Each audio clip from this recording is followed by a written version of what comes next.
Hi guys! Welcome back sa vlog. Today, titikman naman natin ang sikat ng kalo-kalo rice, yung kanit na binalik sa kawali, piniritong malutong at super sarap.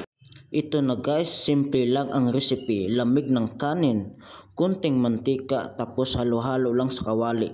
Yan ang dahilan bakit tinatawag na kalo-kalo. Grabe ang bango habang ininit ko yung tipong amoy pulang gutom ka na. Ayan ang lutong ng gilid, ang ganda ng kulay, hindi kailangan bro. Classic na pang umaga o pang merienda. Tikman na natin ang kalokalo natin. Crunch, grabe guys, sakto ang alat, lutong at may kunting smoky flavor. Perfect pang partner sa tuyo, itlog o kahit simpleng kape.